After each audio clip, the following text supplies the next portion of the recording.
दोस्तों, legal and legal में एक बार फिर से आपका स्वागत है। आज का विषय जो सबसे ज़्यादा चर्चा में है, जिस पर सबसे ज़्यादा चर्चा चल रही है, वो है डेटा प्रोटेक्शन बिल, जिसको सरकार ने वापस ले लिया है।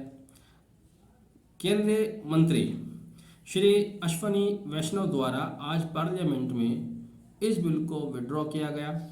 यह बिल जो कि 2019 में लाया गया था, the personal data protection bill 2019, आज सरकार ने उसको वापस ले लिया है। सबसे ज़्यादा चर्चा में बने रहने का कारण है क्योंकि आज के समय में लोगों के सामने सबसे बड़ी समस्या अगर है तो वह है अपने डेटा को सुरक्षित रखने की, कि किस तरह से डेटा को सुरक्षित रखा जाए। इंफॉर्मेशन टेक्नोलॉजी के दौर से पहले लोगों के सामने समस्या हुआ करती थी अपने घर का सामान की सुरक्षा करने की, अपनी जान माल की सुरक्षा की। लेकिन आज इन सभी के साथ साथ एक बड़ी समस्या डेटा चोरी को लेकर है। आए दिन आप देखते हैं ऑनलाइन फ्रॉडरी बढ़ती जा रही है।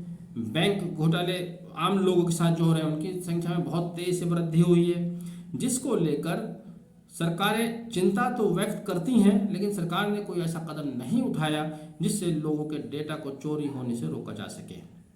अब जिस बिल की आज चर्चा की जा रही है, आप सभी ने सुना, इस बिल का नाम था the personal data protection bill 2019, जिसके नाम से ऐसा लगता है कि ये बिल 2.5-3 साल पुराना है, लेकिन इसका इतिहास उससे भी कहीं ज़्यादा पुराना है। आज हम इसी पे चर्चा कर रहे हैं। पहले मैं आपको इसके इतिहास की ही बारे में बता दूं। दरअसल वर्ष 2017 में ministry of electronics and information technology ने एक कमेटी का गठन किया था। कमेटी का उद्देश्य यह जानना था कि पर्सनल डेटा से रिलेटेड लोग की क्या समस्याएं हैं, क्या चिंताएं हैं। उस समय उस कमेटी का अध्यक्ष बनाया गया था सुप्रीम कोर्ट के रिटायर्ड जज श्री BN कृष्णा को। और BN कृष्णा ने 2017 यानी कि अगले ही साल 2018 में अपनी रिपोर्ट सबमिट की थी, और रिपोर्ट के साथ इसी बिल का ड्राफ्ट सबमिट किया था, जिसको the personal data protection bill 2018 कहा गया था। इस ड्राफ्ट को कैबिनेट से मंजूरी मिलने के बाद 4 दिसंबर 2019 को इसे मंजूरी मिली।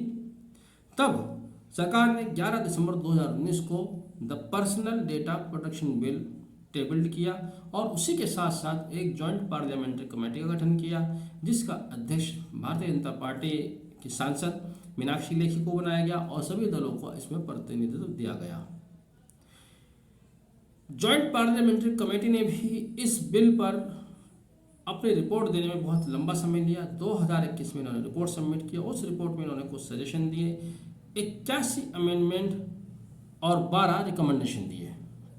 आज केंद्रीय मंत्री द्वारा इस बिल को वापस लेने का जो कारण बताया गया है, उसमें मुख्य कारण यह कहें कि यही कारण बताया गया है कि जॉइंट पार्लियामेंट्री कमेटी ने इसमें 81 अमेंडमेंट का सजेशन दिया है, 12 रिकमेंडेशन दिए हैं, तो ऐसे में उचित होगा कि हम इस बिल को वापस ले लें और एक नया बिल लाया जाए।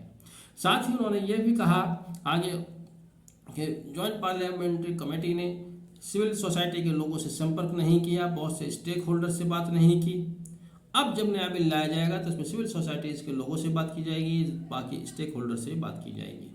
यह बिल जिस दिन से आया था उसी दिन से चर्चा और विवादों में रहा। बहुत सी लोगों ने, बहुत सी छोटी और बड़ी कंपनीज ने इसके ऊपर ऐतराज़ जताया। उनका कहना था कि ये बिल आने के बाद सरकार के हाथ में बहुत सारी चीज़ें चली जाएंगी, क्योंकि इस बिल का जो उद्देश्य था, जो सरकार द्वारा बताया गया था, उद्देश्य था पर्सनल डेटा की सुरक्षा करना। साथ ही दूसरा उद्देश्य जो बताया गया था, डेटा प्रोटेक्शन अथॉरिटी की स्थापना करना।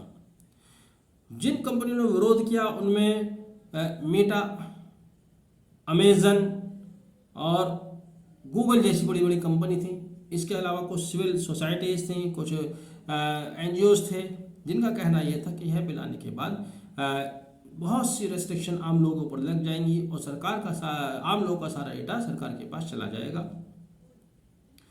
लेकिन इसका दूसरा पहलू जो था, वो सबसे चिंताजनक बात जो हमने शुरू में की, कि डेटा चोरी की समस्याएं बढ़ रही हैं, आम आदमी ठगा जा रहा है, इंफॉर्मेशन टेक्नोलॉजी का दायरा बहुत ज़्यादा बढ़ चुका है। आज 60-70% से ज़्यादा लोग इंटरनेट का इस्तेमाल, एडवांस टेक्नोलॉजी और इंटरनेट का इस्तेमाल करते हैं, और करीब करीब सभी लोग कहीं ना कहीं किसी न किसी रूप में, भले उनके पास मोबाइल नहीं है, इंटरनेट फैसिलिटी नहीं है, तो भी उन्हें इस प्रोसेस में आना पड़ रहा है, वो इसको प्रयोग कर रहे हैं।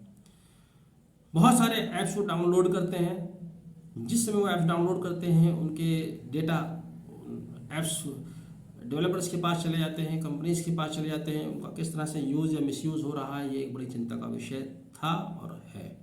अब आप देखिए the personal data protection bill 2019 देखा जाए तो 3 दिसंबर से 3 साल पुराना महसूस होता है, लेकिन 2017 में कमेटी गठित की गई। 2017 से लेकर अब तक सरकार कोई कानून इस मुद्दे पर नहीं ला पाई और इसमें सभी लोग शामिल हैं, चूंकि जब जॉइंट पार्लियामेंट्री कमेटी बनी तो सभी लोग के दल शामिल हुए। ये एक बड़ी नाकामी है जहां पर लोगों के हितों को नज़रअंदाज किया जा रहा है। अब सरकार 5 साल की एक्सरसाइज पर पानी फिर गया।